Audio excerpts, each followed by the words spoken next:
রাসূল সাল্লাল্লাহু আলাইহি ওয়াসাল্লাম বলছেন, আন উমর ইবনে আউফ ফাল্লাহুল ফাকর আখশা আলাইকুম। রাসূল সাল্লাল্লাহু আলাইহি ওয়াসাল্লাম বলছেন যে পৃথিবীর মানুষ গরিব হয়ে যাবে এই বিষয়ে আমি ভয় করি না। আল্লাহ রাসূল সাল্লাল্লাহু আলাইহি ওয়াসাল্লাম যে বিষয়ে ভয় করতেন যে দুনিয়ার মানুষ, প্রত্যেকটা মানুষ অর্থবিত্ত হয়ে যাবে, দুনিয়ার মানুষ প্রত্যেকটা মানুষ প্রভাবশালী হয়ে যাবে, দুনিয়ার মানুষ অর্থ সম্পদ নিয়ে তারা অহংকার করবে, দুনিয়ার মানুষ অর্থ সম্পদের ভোগ বিলাসায় ব্যস্ত হয়ে পড়বে। আল্লাহ রাসূল সাল্লাল্লাহু আলাইহি ওয়াসাল্লাম বললেন যে পূর্ববর্তী লোকেরা আল্লাহ রাব্বুল আলামিন এদেরকে অধিক সম্পদ দিয়েছেন, এই অধিক সম্পদ পাওয়ার পর তারা নিজেদের মধ্যে মারামারি, নিজেদের মধ্যে অন্যায় অত্যাচার, নিজেদের মধ্যে জুলুম অত্যাচারে নিমজ্জিত হয়ে পড়ল। আল্লাহ রাব্বুল আলামিন তাদেরকে ধ্বংস করে দিয়েছেন। এই কথাই আল্লাহ রাসূল সাল্লাল্লাহু আলাইহি ওয়াসাল্লাম ভয় করতেন। আপনি যে গরিব রয়েছেন এই বিষয়ে আল্লাহ রাসূল সাল্লাল্লাহু আলাইহি ওয়াসাল্লাম ভয় করেননি। আপনি যে অভাবগ্রস্ত অবস্থায় রয়েছেন আল্লাহ রাসূল সাল্লাল্লাহু আলাইহি ওয়াসাল্লাম এই বিষয়ে ভয় করেননি। আপনি যে গরিব রয়েছেন এই বিষয়ে আল্লাহ রাসূল সাল্লাল্লাহু আলাইহি ওয়াসাল্লাম ভয় করেননি। ভয় কি করতেন?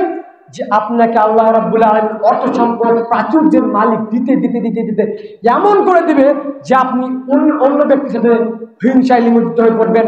আপনি আপনার যখন সম্পদ বেশি হবে তখন বলবেন আমার সম্পদ আরো কোথায়, আমার আরো সম্পদ থাকবে। আপনার এখন গাড়ি রয়েছে, আপনার এর চেয়ে লেটেস্ট মডেলের গাড়ি দরকার। আপনার এখন একতলা বাড়ি রয়েছে, আপনার দরকার তখন 5 তলা বাড়ি। আপনার যখন দুনিয়ার পিছনে ছুটতে থাকবেন, এই কথাই আল্লাহ রাসূল সাল্লাল্লাহু আলাইহি ওয়াসাল্লাম ভয় করতেন যে গরিব ব্যক্তি, গরিব যে হবে মানুষ এই বিষয়ে আল্লাহ রাসূল সাল্লাল্লাহু আলাইহি ওয়াসাল্লাম ভয় করেননি।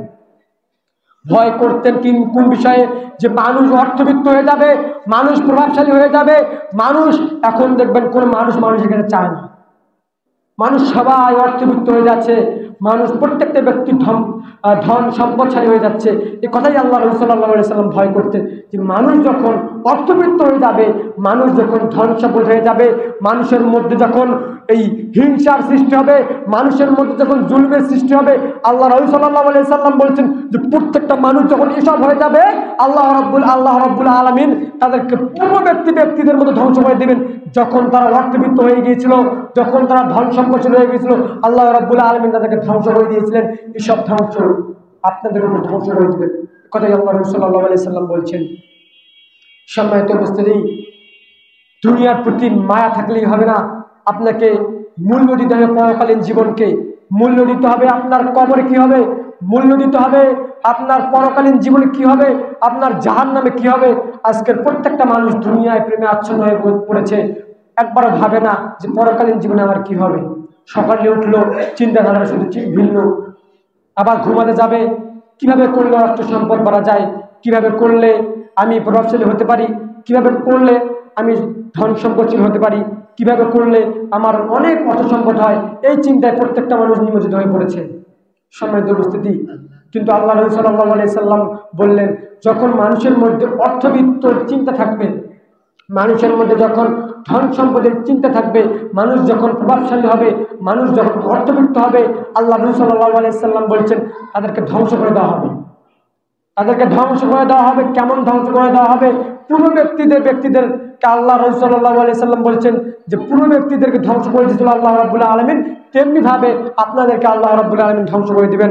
সম্মানিত উপস্থিতি, আল্লাহ রাব্বুল আলামিন যেন দুনিয়ার প্রতি মায়া আমাদের কাটানোর তৌফিক দান করে, সকলে আল্লাহুম্মা আমিন। আল্লাহ রাব্বুল আলামিন যেন এই দুনিয়ার চেয়ে, এই দুনিয়াবি 60 বছরের জীবনের চেয়ে পরকালীন জীবনকে অধিক বেশি মূল্য দেওয়ার তৌফিক দান করে, সকলে আল্লাহুম্মা আমিন। আল্লাহ রাব্বুল আলামিন যেন দুনিয়ার মায়া, দুনিয়ার ভালোবাসা ত্যাগ করে পরকালীন জীবনকে মূল্য দেওয়ার তৌফিক দান করুন।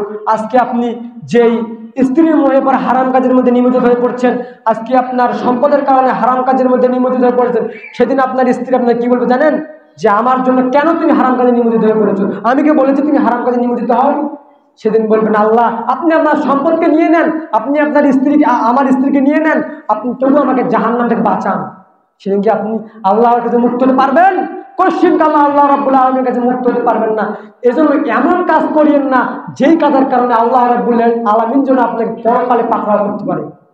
আজকে আপনি আবেগের বশে, বিবেক নেই বললেই চলে, এই বিবেকের বশে, এই আবেগের বয়সে আপনি হারাম কাজের মধ্যে নিমজ্জিত হয়ে পড়ছেন। কোনটা হারাম কোনটা হালাল, কোনটা সঠিক কোনটা বেঠিক, আপনার তো অর্থ চাই, আপনার তো ধন সম্পদ চাই, আনা মালুন আনা মালুন, আমার সম্পদ কোথায়, আমার সম্পদ কোথায়। সবসময় মাথা যদি চিন্তায় কাটে যে আমার সম্পদ কোনটা, আমার সম্পদ কোনটা, কিন্তু আসলে কি এই প্রকৃত সম্পদ এটাই আপনার?